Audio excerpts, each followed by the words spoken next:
Oh shit, go live, Jimmy, go live. Yo, yo, yo, yo, yo. Hello, everybody. What up, people? Is anybody here yet? Nobody's home. Somebody's here. Who's here? Anybody caught any fish since last Wednesday? I caught some fish today. Who's here? What up, Michael? What up, Sean? Who else in here? Is that it? 2 people? Sean, when we going fishing, man? Michael, when we going fishing? There's people. We gotta make a trip. All 3 of us gonna go.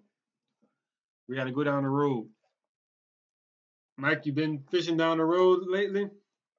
What up, Danny? What up, GM? Who else we got coming in? I snuck out today. It's probably my last trip before Mardi Gras. Just a special Mardi Gras edition of the live stream. Sean caught a few bass. You was in your canal, Sean? What up, Nate? What up, Graphic Design and Web Solutions Inc.? That sounds like a promotion. Damn, yeah, work is the worst, right? Went out Highway 57 last Sunday and caught a few reds. That's like, is that Point of Shin, Highway 57? Or is that like going down to Cocodrie? Where's the trout? I went looking for the trout today, GM. The trout are few and far between. What up, Reginald? The trout are few and far between. I went out today at Hopedale Lagoon and I caught 10-inch trout all day long. All day. I could not catch a keeper trout. Then finally, like at 3:30 this afternoon, I caught a 15-inch trout and I caught an 18.5-inch trout, and that's it.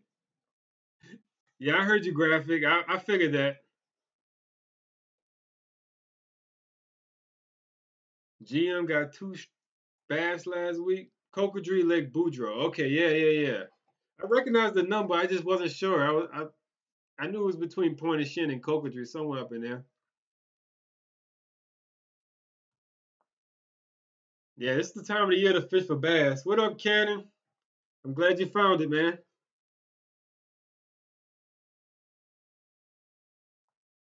Yeah, we went out. I went out. We didn't go anywhere. I went down to Hopedale Lagoon. The wind today was beautiful. The weather was beautiful today. There was like 0 wind, zero zero cloud cover too. I got like a nice little sunburn on my around my where my glasses were, and the gnats were horrible. I was so glad to get out the water today. The gnats tore me up, chewed up all my face, chewed up all my hands. I had sunset insect repellent, and they didn't care. They thought that tasted good. It was like I put some Tony Saturated on me. Like they was just tearing me up all day long. It was the worst.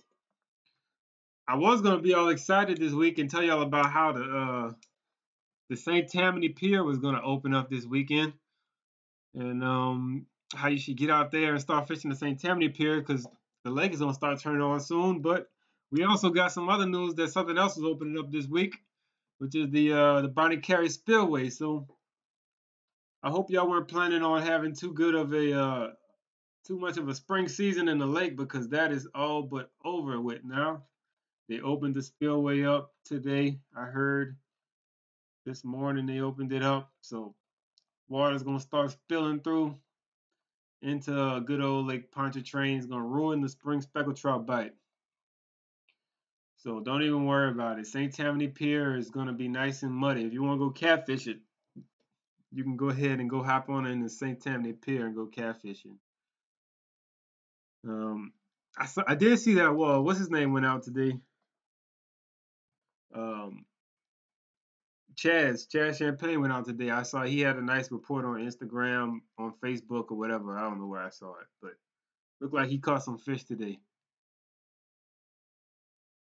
But yeah, the spillway is open now, so it's only a matter of time for the whole lake, looks like, chocolate milk, and it's gonna turn into the river. It's gonna turn on the Wrigley's maybe like in the next week or so, maybe before it like really inundates the whole lake. Because from what I understand is it's gonna like from years past it'll pour in and then it'll just take its time. It might take 2 weeks. It depends on the wind patterns and stuff like that. If we get a nice southeast east wind, it'll keep it kind of hemmed up back on the other side of the causeway. But if we get a west wind, it'll slowly start creeping out. And depending on how long they keep it open, it's gonna take over the whole lake and destroy everything. And then it's even gonna start creeping down towards Hopedale and stuff. So let's hope that they don't keep it open for too long. We can get this push of water out and we can get the lake back clean for the June maybe. I don't know. I'm hoping, but it is gonna make Lake Bourne good. Last year they opened the spillway last year, and we ended up catching a lot of fish in Lake Bourne along the shorelines. Um, Out here, Half Moon Island, 9 Mile Pass out here. You're just gonna have to drive further. That's the only problem. Yeah, you're gonna have to drive a lot further. Cause last year, I remember in the spring last year, me and my brother, we were launching. Here, I got my maps open. We were launching over here. No, we weren't launching there. We were launching. Yeah, maybe we were launching here. Yeah, we were launching here over by the Silver Slipper Casino, and we were running straight across out to Isle of Pete out here, and the trout was stacked out here early in the springtime. And I'm thinking that was a lot of the fish that would be in Lake Pontchartrain. They ended up getting pushed out into this outer Biloxi Marsh, Lake Bourne area because the fresh water was pushing them out of the lake.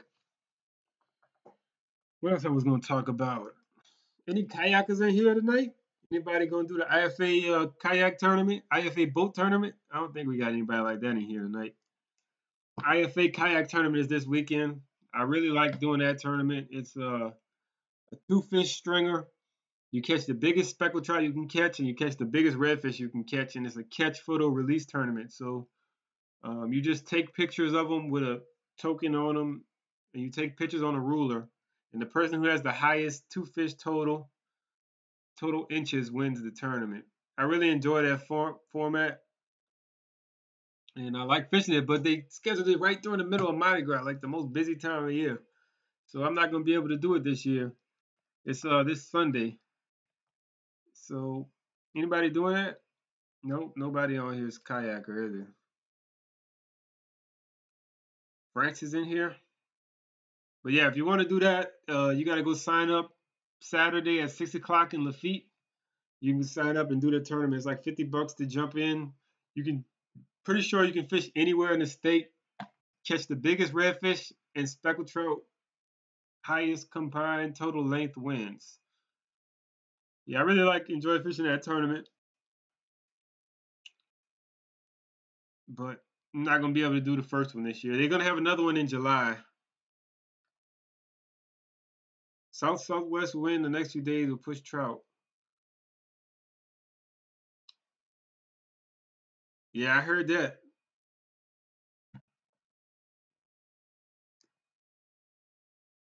Yeah, I think I remember that. They were all the trout were pinned up against the north shore of the lake for a little bit before that muddy water got in there. I went out last year in the muddy water. I caught a fish on top water. I had a video doing it. I forgot. That was from last spring when they opened it. I ended up going out fishing along the shoreline. And I caught one. That's the only one I caught though, so it wasn't really worth it. Also, next weekend, not this coming weekend, but March 8th, I think that's the date. March March 9th, there's going to be another tournament. Bayou Coast Kayak Fishing Club is putting on a trout challenge, and that's going to be for kayaks down in St. Bernard Parish. So I will be doing that one. I'll be out there fishing somewhere in this region, looking for some trout. I did a little pre-fishing today. It didn't pay off. I'm gonna have to find another spot. Hopedale Lagoon. There are trout in Hopedale Lagoon though. That's one thing I did learn. But I don't know. We'll see what happens with that tournament, March 9th. You can go sign up at BayouCoastKayakFishingClub.org. When am I going back to Grand Isle? I don't know. I don't go down to Grand Isle that often. Michael Miller, you should ask him when he's going back to Grand Isle. He's the guy to get with. He's the man down there. Well, at least in my eye. He's a cold-blooded killer on the highway. What are we gonna talk about tonight? I've been on here for 10 minutes already. Wait, why can't I open the thing? I usually don't go down to Grand Isle too often. I like to stay close to home. I live in New Orleans, so I usually go to Hopedale area. Look, Michael Miller's going down on Saturday. Go get with him on Saturday. He'll put you on the fish. If he wants if he want to share, I don't know. That's up to him.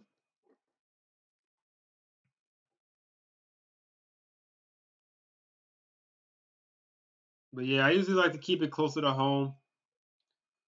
Hopedale, Shell Beach, that type of area. Lake Pontchartrain.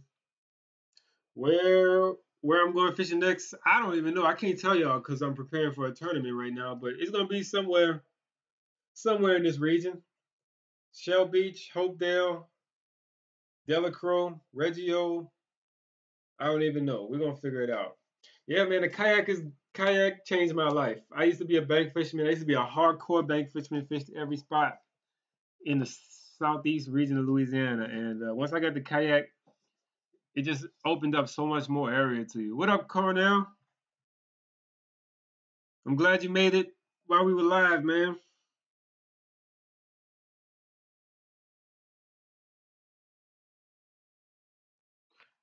So, what else I was supposed to talk about? Oh, I was going to talk about fish finders, but who wants to hear about fish finder? Anybody interested in hear about fish finder? I really don't. I don't know. Only thing I can tell you about fish finders is if you're gonna buy one, get the GPS model, because a lot of times down here in Louisiana, we're fishing shallow water. You don't really need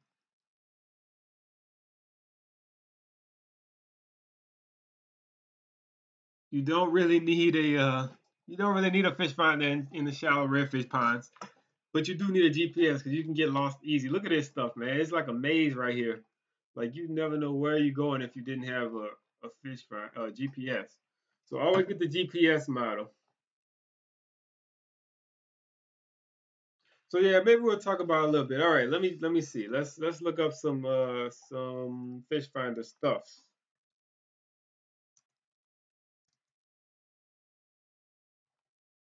So depending on what kind of fish finder you have, they got a few different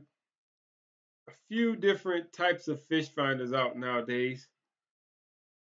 Um,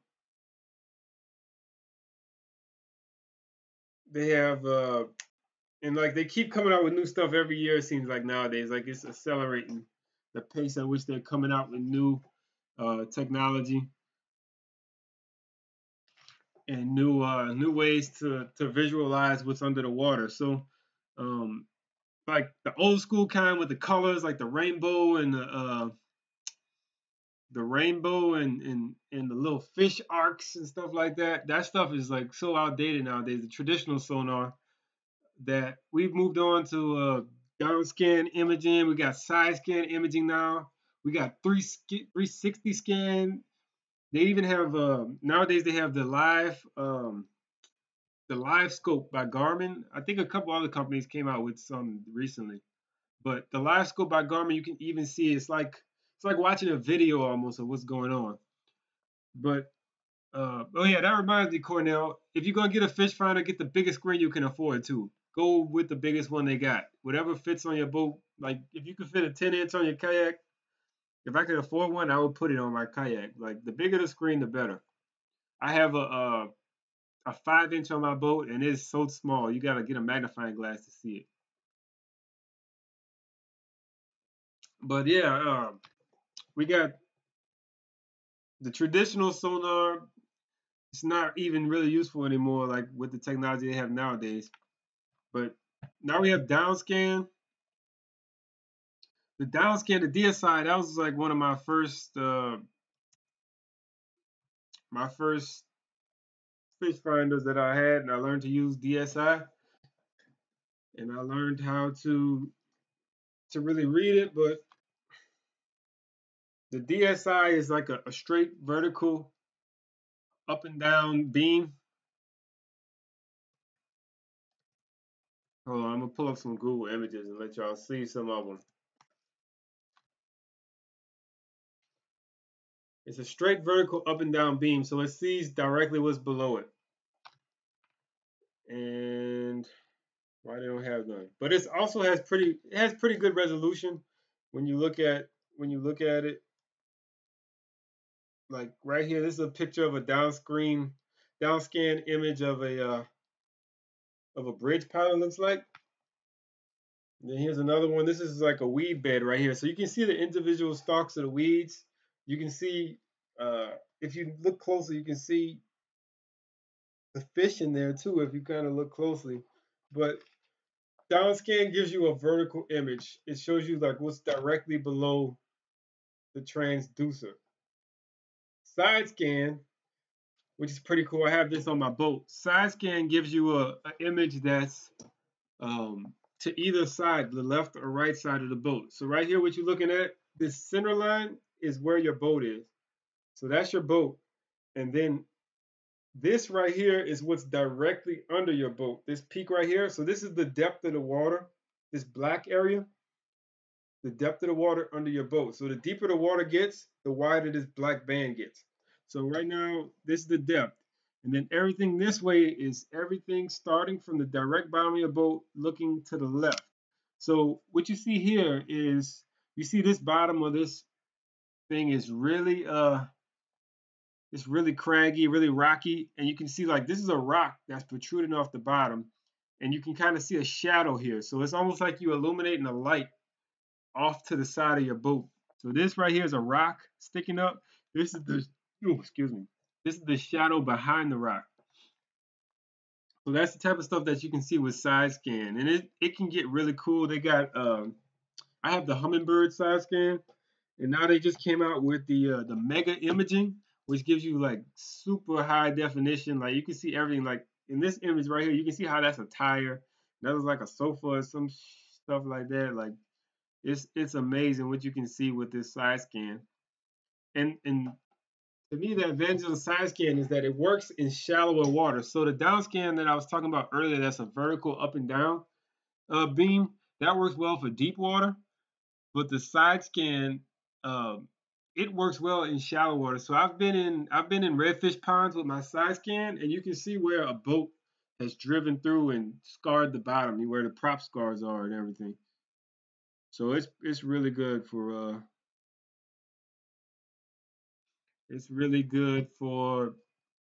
down here in Louisiana. If you're gonna buy a fish finder, I recommend getting a side scan.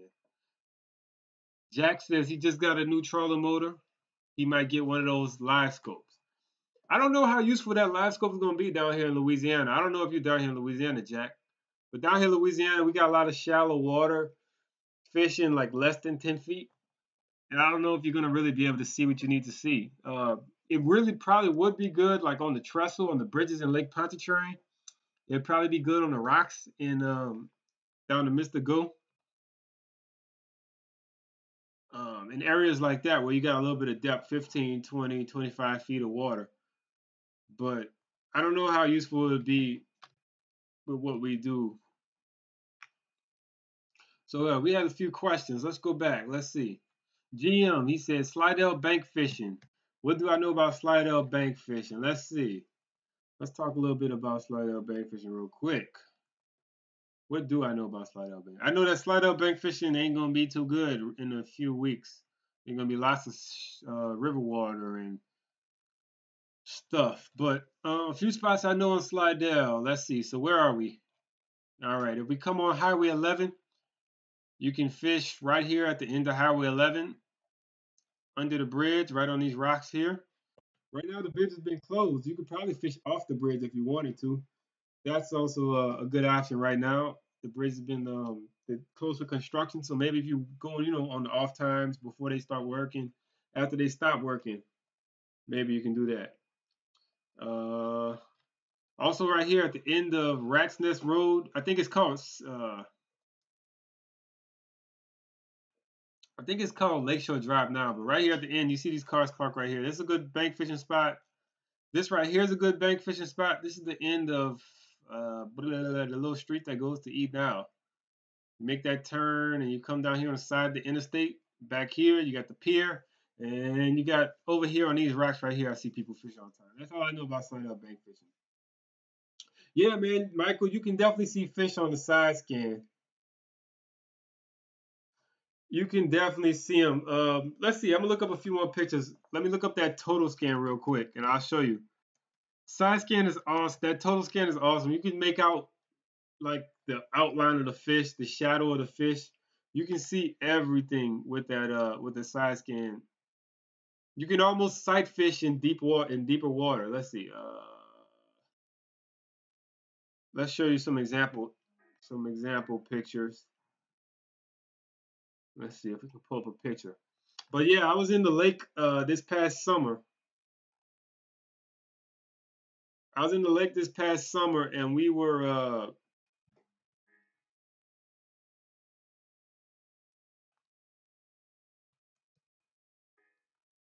looking for Jack Crevalle. We rolled over this school of Jack Crevalle, and you could see each individual fish. You could see the whole school of fish, and you can make out each individual uh, fish in the school. Let me see. Open a new tab. Let's see if we can open that up. It's bigger. Come on, load. Why is my computer going so slow? But yeah, the side scan is awesome. Cannon is asking, hold on, let me pull up this picture real quick. Cannon is asking, how often do I rely on fish finders versus birds diving and bait? So you always got to use every tool that's in your arsenal. And you know, your eyes and your ears are very useful tools, just as useful as having a fish finder.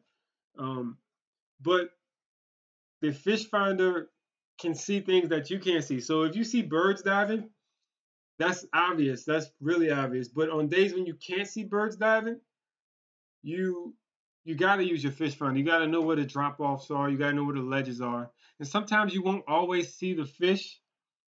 This is a good image right here. This shows you. Man, my computer is lagging so much. I got too much stuff running at once. But I don't know if you can make it out. But you can see those shadows on the left hand side, Michael. Those are individual fish, and you can see like the fins. I'm pretty sure those are tarpon, but you can see everything. But yeah, you gotta just use your fish finder when you can't, when it's not obvious. So so yeah, Ken, that's my answer to that. If you see birds diving, if you see bait jumping, that's obvious. That's an obvious sign that there's fish in the area. But if you can't see birds diving and fish jumping, then what do? You have to use your electronics. You can't rely on your fish finder for anything but depth, and I can barely rely on that since I was cheap. Usually the depths are pretty accurate, no matter what brand or how much you spent on your fish finder. Now you do the visualization and the imaging does get better the more you spend and the bigger your screen is, but the depths are usually pretty accurate, I found. Like when I bought my boat, I had like a 20-year-old fish finder on there, but the depths were always pretty accurate. But yeah, if you're using a fish finder, you're not always going to see the fish, but it's really useful to know the depth you're fishing. It's really useful to be able to see slight changes in depth. So like if you're fishing a marsh pond and it's 3 foot deep and there's a drop that goes down to 4 to 6 feet, you want to be fishing on that edge. Or if you're going to come over a hump of oyster shells, you want to know where those oyster shells are because that's what the fish are going to relate to. So I 90% of the time I'm not seeing fish on my fish finder. That's kind of a misnomer. I'm really just seeing changes in depth, interesting interesting targets to fish and things that look fishy. Felton asks, will the spillway make it bad for the lake? Yes, the spillway is going to destroy the lake. that dirty water is gonna get in there, and the trout run that we're supposed to have coming into April, into March, beginning of April is not gonna pop like it's supposed to pop. I was looking forward to having a meetup on the seawall. Usually every year about April 10th, the lake gets good. I'm filling out some inside information now. Back when I used to live at UNO and fish full time, but back April 10th, I used to always fish the London Avenue Canal right here. That would be the first day that the trout would really get up on the seawall here, and you could fish the seawall and catch speckled trout. But now that this river water is going to come in here, it's going to make it real dirty, real fresh, and it's going to just push everything out. It's going to make it hard to fish. But there will be some good catfishing, some good gaspagoo in the lake in the coming weeks. So maybe you can get your catfishing on. Oh yeah, Jack, you got to watch out for the interference. You can't be like tangling everything up together. Cool, Jack. You got a Cape Horn 16 too, huh? Yeah, I got to get mine back in the water. I still haven't dropped it back. I don't know if y'all been paying attention to my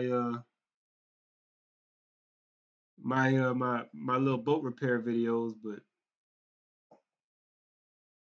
yeah, I still haven't dropped it. I've got it all done now. I'm just kind of editing post after I finished everything. But anybody did any fishing lately? I'm done talking. I'm done rambling. Let's have a good conversation about something. What y'all think about the spillway? Where y'all gonna fish now that the spillway is open? Where are we gonna go? What's gonna be good? Let's see. You can always fish the west side of the river. That's always a good area to sneak out to when the river is high. Maybe sneak down. For some reason, we discovered this last year. There's always a wedge of salty water that comes in right in this area towards Port Sulphur. So this might be a good salty area to fish when the river's going to be high.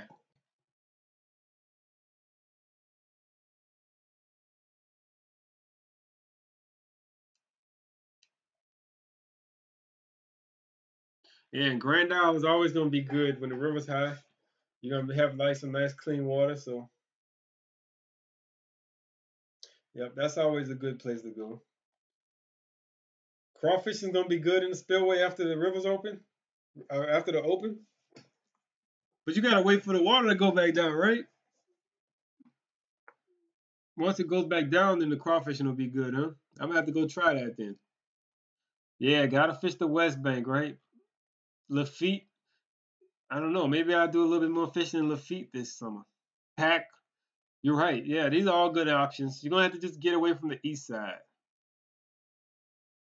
What up, stupid stop motion? That's a funny name. Fish killer Benjamin. He came with the low tech solution. You don't need a fish finder. Just carry a long stick, and you'll know how deep the water is. Gonna hit the Pascagoula Marsh up. That'll be cool, Sean. Let us know how you do next Wednesday. I might not be alive next Wednesday though. It's gonna be the day after Mardi Gras. I might be coming in here like Hopedale Lagoon or Reggio.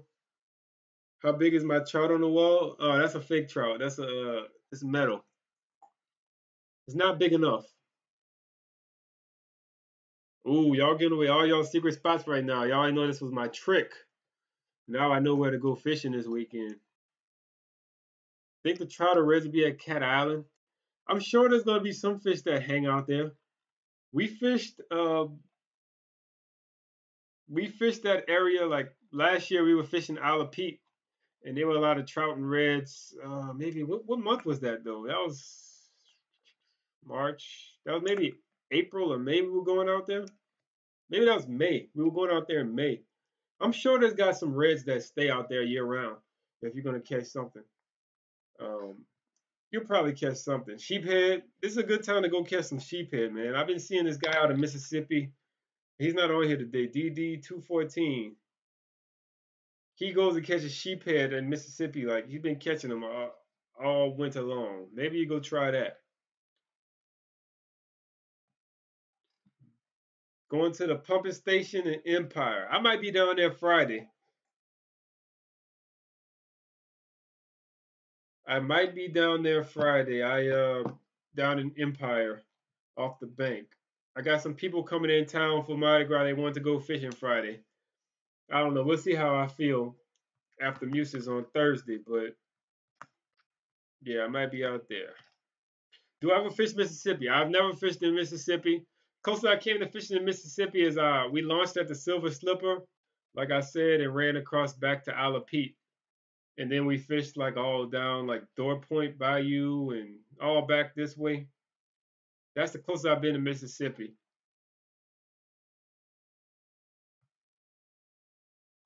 GM, I'm definitely an artificial guy. Artificial is the way to go for me. I uh I stopped using live bait a few years back and never looked back. But live bait has its place. Like if you're comfortable using live bait, use live bait and go catch some fish. Voodoo shrimp is good, but it's not a replacement for live bait. It's not gonna catch fish like a live shrimp will. But you can definitely catch fish on the voodoo shrimp. Delacroix, I've been hearing some good reports out of Delacroix. I've seen some trout being caught down there, and I know the reds are always down there. I was kind of um, I was near Delacroix today. I was like Hopedale Lagoon, and the water was really clean down there. So I'm sure there'll be some fish in the Delacroix area. I'm pretty sure they've been catching fish down in Delacroix. I'm not a Delacroix expert though. I That's probably like my least favorite place to go in St. Bernard Parish is Delacroix.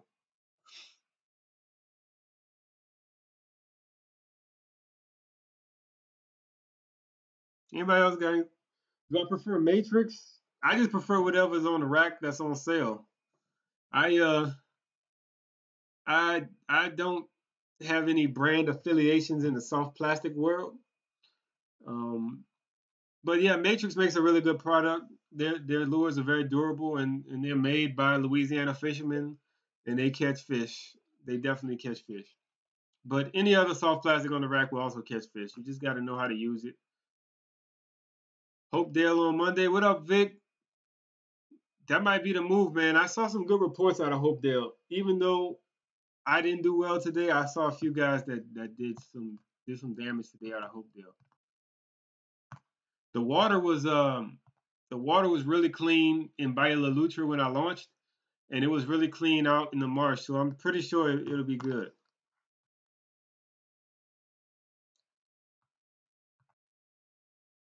Treasure chest should be loaded with catfish. Yeah, it probably will be. The whole lake is gonna be loaded with catfish. Sean says high water. Yeah, those are the guys that make the corks, right? They make those newfangled automatic fish catching corks that everybody's raving about. Man, maybe next week I'm gonna talk about popping cork selection and why I don't fish popping corks anymore. Yeah, I'll talk about that.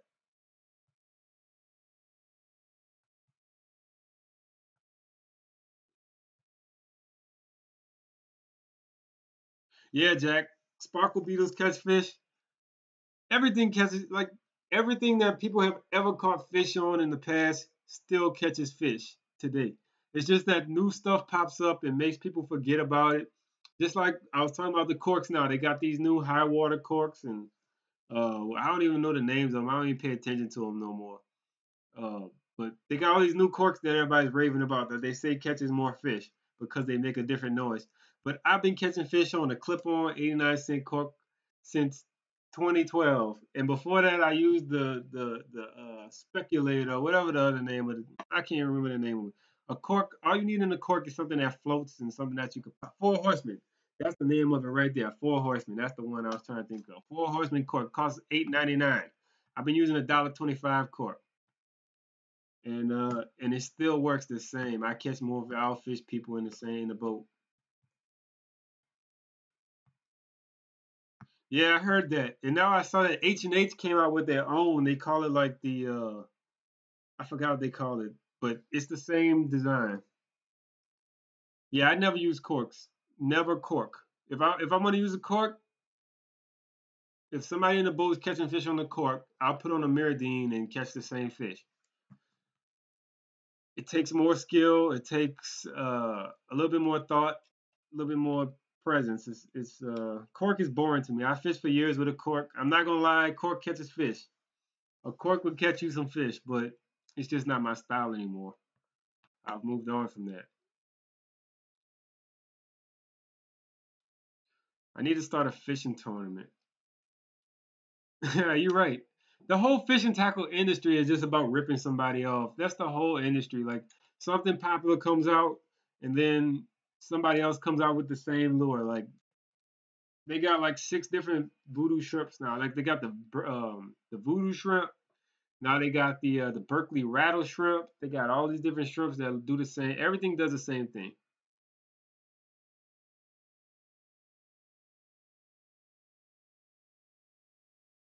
Yeah, that little fin makes the fish bite. You know it. That little fin makes them bite. Uh, yeah, I still use sparkle beetles, silver spoons, classic stuff. What up, Joe? You not late? I'm still on here rambling. They hit a nerve when they start talking about popping corks and people copying people. I guarantee you the fin doesn't matter. You can put it upside down. You can put it right side up. I catch fish with jigs. After I caught like 50 fish on them, I'll take them off and put them on backwards and on the jig head, and I'll still catch fish. The fish don't care as long as you working it right in the right zone and you in front of their face. The fish will eat. All right, what are we talking about now? So we're not bashing any more plastics makers now. We're not talking about any more plastic makers. Lures, all the lures that are out right now catch fish. I'm just leave it at that. You can catch fish with every lure that's in the store right now. But the matrix are nice. The matrix are really nice. They stay on the hook really well. A new secret I've been using though with my plastics is I've been using super glue. I've been putting super glue on the jig head, and I've been putting super glue on the jig head and putting my plastic on, and it makes your plastic last 10 times as long. I caught like 45 fish on this one plastic, and it hasn't even moved. It hasn't budged. It's all furry from the teeth scraping it up, but it's still on there. It's still fighting. It's going strong. That was a Matrix Holy Jolie. Deadly Dudley. I love Deadly Dudleys. Looks like they're going through a rebrand right now. That's like the first plastic I ever bought. I'm a little partial to them, but even Deadly Dudleys catch fish. Yeah, man, we tried the Grip jig heads. I really like those. Those aren't a gimmick. Those things are serious. The hook keeper runs like halfway down the shank of the hook, holds the fish on really good. That grip is real. That is real. And then so if you put the super glue with the dead grip, trust me, you go through plastics like a quarter as fast as you used to. Nate, you gotta put the dead grip on. You're gonna save money on plastic. I'm telling you right now. Have you ever tried fishing a fat boy? Yes, I do fish the corkies a little bit. I guess I could tell people now. I was kind of keeping this a secret, but the secret is out. We fished a lot of the fat boys and corky line along the rocks of the Mr. Go and Bayou Bienvenue, Jack. Um, but the secret to the fat boys, you got to work it a lot slower than you work a Miradine or a lip jerk bait. You got to really just pop it and let it pause. Reel it, pick up your slack, pop it. You gotta almost walk it under the water, but just very slowly. Just pop it there. Or if you want to work it fast, you pop, pop, pop, and then pause it for a long time and let it sink because the corky likes to rise as you're working it. It likes to rise up a lot. Yeah, Michael, dead grip with the super glue. I still got this jig head on. It's been like a month now. I'm still using the same piece of plastic. I didn't cut it off and retied it on like 7 times. It's like having a heartbeat in your box. A fat boy is a lure made by Corky. Corky lures. It's a soft plastic bait, but it's built like a hard bait, but it's soft. So it's like having a suspended bait and a soft plastic mixed together, and it works really well. Damn, Nate, you got to get on the water, man. Get out there, go fishing. Let us know what you caught.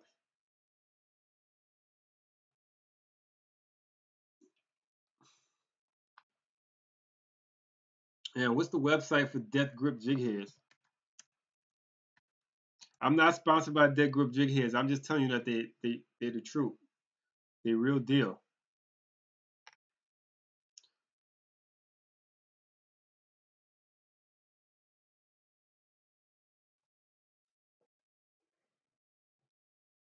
Check out the Death Grip Jig Heads if you tired of your plastic slipping down when you're catching fish.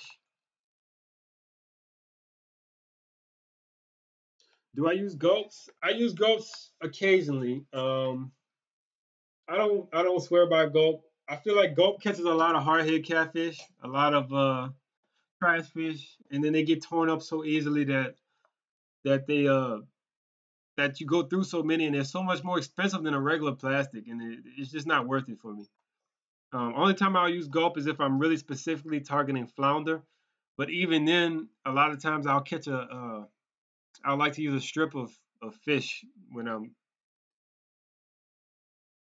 fishing for flounder rather than using the gulp because the gulp is just expensive and it's not durable at all. I really prefer a durable plastic over anything else. Like if your plastic hangs on the hook good, that's what I want to use because I hate changing plastic. I hate no. Do I ever recycle use? I used to play with that all the time, Joe. I used to play with that stuff, but now I don't have time to play with molding plastics and melting them down. I just save them and throw them away. I don't throw them in the water because they don't degrade that fast. Oh, who is texting me? But yeah, maybe if the water's dirty, sometimes you can use gulp and it will help you. You got to put some stank on it. But if I before I use gulp, I also use Procure bait scents. Like I use the menhaden, the shrimp. Those work really well. To me, it's better than gulp. And you can use whatever plastic you like to use and just add scent to that with the gel. All right, guys. This has devolved into a interesting conversation. I got people texting me.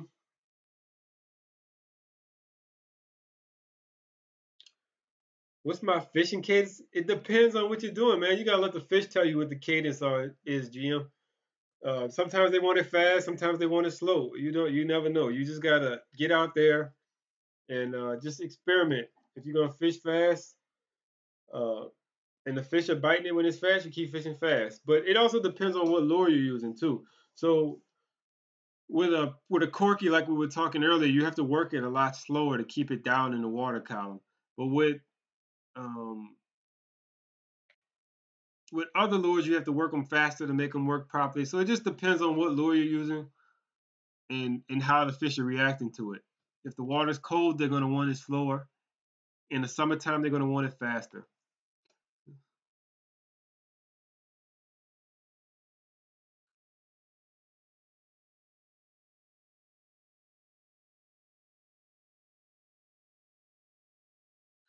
I don't know, Jack. You must be fishing in the wrong spot, man. Redfish will eat anything. Anything in the bass aisle, anything in the saltwater aisle, a redfish will hit it. Um, try try a chatterbait. I love a chatterbait for fishing redfish, especially in dirtier water, low light conditions. A chatterbait makes that deep vibration, that deep thump. I keep shaking the table. I'm sorry. Keeps making that deep thump, and it'll call the reds up. Just gotta remember to set the hook real hard when they hit it. Um, but you really can't go wrong with a gold spoon for redfish. Swimming a jig even top waters. Like redfish will hit anything, but my top three lures for redfish would be a gold spoon, number one, uh, chatterbait, and the wake bait, a man's baby one minus wake bait, or H2O Express sells a wake bait too at Academy. You can go try out their wake bait. That's pretty good too. I caught a lot of fish on their H2 Express wake. How should you work a craw? So there's a couple ways to work a craw. First, you can just straight retrieve it, blind cast it.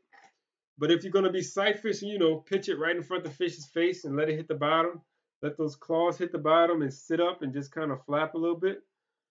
And it's pretty simple. Just reel it in front of their face. That's the best way to go. I mean, yeah, that's pretty much all you can do, Jack. A lot of times I like when I'm blind casting for redfish with a gold spoon or a chatterbait or something. I'll cast it out to my spot. I'll let it hit the bottom, let it sink to the bottom, and you just want to just slow roll it. Just slow roll it back to the boat. Don't get too much in a hurry. You want to keep it down in the water column. And usually those reds, if they see it, they'll come and grab it, man. All right, guys. I think I'm done. My beer's running low. I'm drinking some nice water, trying to rehydrate from my all-day kayak trip today. Rehydrating. Not a sponsor. I hate Coors Light. Tastes like water. But I'm gonna get out of here, guys. Any more last questions? Speak now. I'm gonna get out of here. Go take a shower.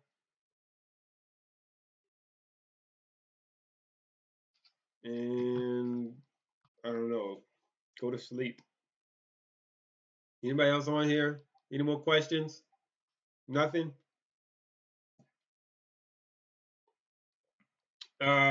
I love Mardi Gras. It's my favorite time of the year, so I won't be fishing too much.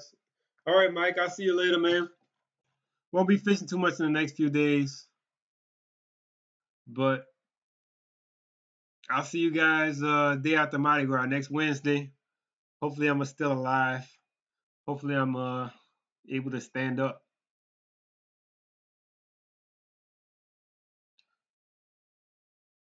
All right, Nate. Cannon asks one more question: mono, fluoro, or braid? It all depends on what you're doing, man. It all depends on what you like. Do it mode. The Ripper's awesome mode.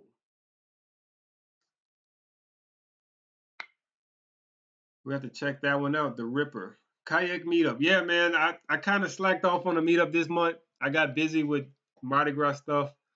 And yeah, next month we'll definitely do a meetup. Uh, Maybe the second or third week of March. We'll definitely do a kayak meetup in Pointe-Shin. But thanks for coming out, guys. I'll see you guys next Wednesday. Have a safe Mardi Gras. Safe weekend. Go catch some fish this weekend.